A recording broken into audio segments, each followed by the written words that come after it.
Van Gogh was a very brilliant but sad man. Van Gogh originally wanted to be a preacher, but he was so upset looking at all the poor that, and you can see that in his paintings, that he literally gave his shirt to the poor and everything else he owned, which the priests did not approve. They felt this behavior was shameless. Van Gogh didn't make very many friends, but he did strike a very special friendship between him and Paul Gauguin, who's best known for painting sunflowers.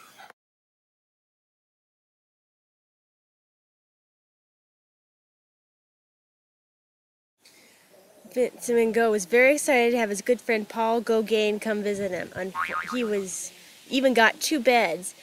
Unfortunately, Gauguin had a bit of an attitude. You see, Van Gogh desperately wanted to be Paul Gauguin's equal. Unfortunately, Paul Gauguin saw himself as much better, and he found Van Gogh a little clingy, so he left, much to poor Van Gogh's great sadness.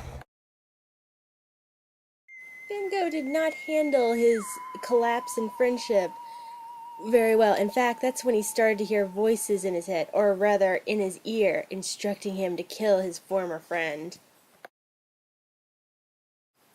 Luckily, Van Gogh couldn't bring himself to actually do it, although he did show up to his front door, or brandishing a razor. But he ran away, thank goodness. Van Gogh then wrapped his severed bloody ear in newspaper and handed it to a prostitute named Rachel, one of his models, asking her to keep this object carefully. She was pretty surprised when she saw what it was.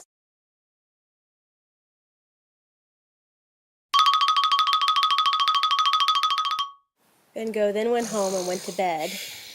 When Van Gogh woke up, he was greeted by the police, who were not very happy with him and had him committed to a hospital where he remained in a critical state for several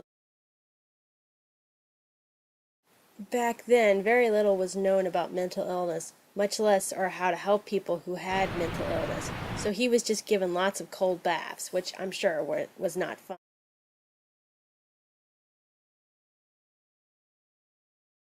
Even today, we're still not sure exactly what kind of mental issues Van Gogh had, but many believe he had epilepsy, or schizophrenia, and possibly alcoholism, or all three, which did not help.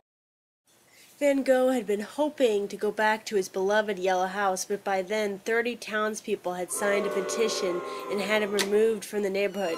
They referred to Van Gogh as the Far Fox, which means the red-headed madman. Eventually, the police closed down his house.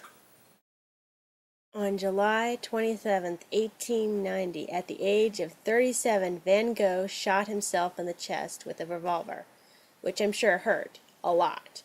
But this didn't kill him, at least not a bullet passed through his chest without doing damage to internal organs and was stopped by his spine. Ow. Despite being in pain, Van Gogh was able to walk back to his house and